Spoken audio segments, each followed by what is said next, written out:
day 5 of this arduous trip, and you can tell the troops are getting tired. But this morning we've had a good night's sleep, so spirits are high, and we're looking forward to heading out to Milford Sound. Steve's wanting to make sure that he's well prepared for the day ahead with a steak breakfast. Yeah.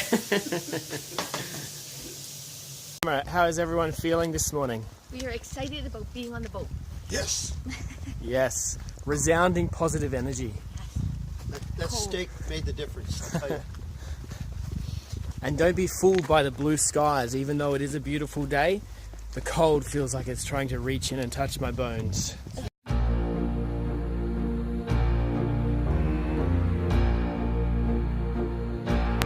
So we've just parked here, which is a glacial valley.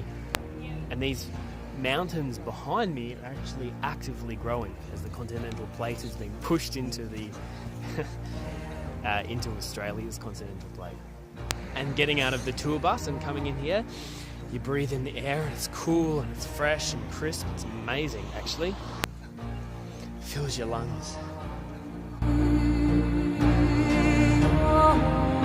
This is Mirror Lakes, named because on a very still day it's basically a mirror reflecting the mountains above us. But while it looks like brush behind us, it's actually an ever-changing river fed by glacial waters from up in the mountains over that way. It's bitterly cold here, but the view is spectacular. And up on the mountains there's still snow, even though it's the sort of coming into summer, there's snow up on those mountains. But on this trip so far we've seen some glaciers and perched on top of the mountains and where the rock slides happen, and it's amazing.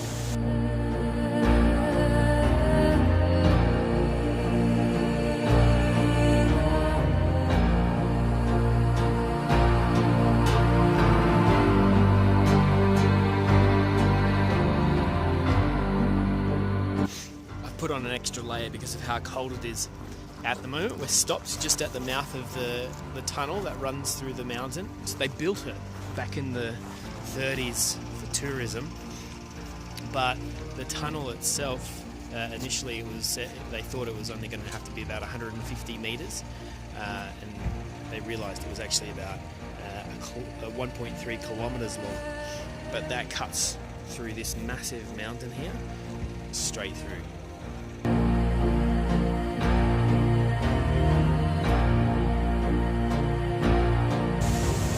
We're cruising on Milford Sound at the moment.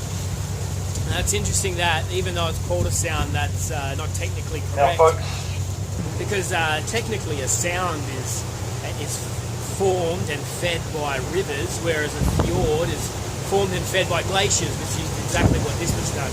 But when Cook sailed through these parts, he didn't actually discover Milford Sound, he discovered many others. It was a Welshman that discovered this place and called it Milford Haven.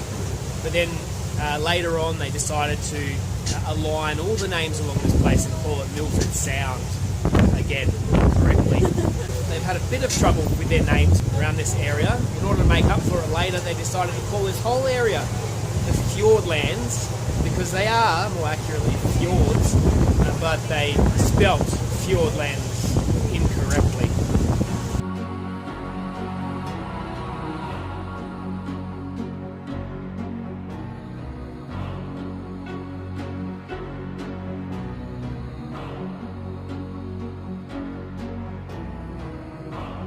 I don't know if this gives you a sense of how tall these mountains are, but that waterfall there behind me is 155 metres tall.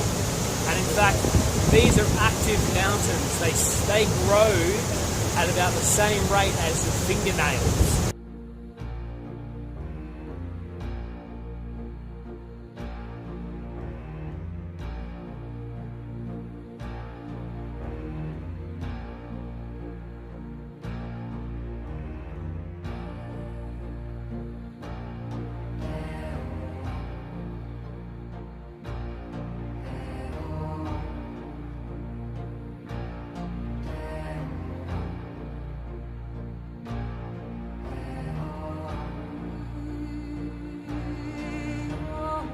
give you an idea of how big these mountains are as well, that, what looks like an insect, is actually a plane flying past.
Oh, it was so much fun today.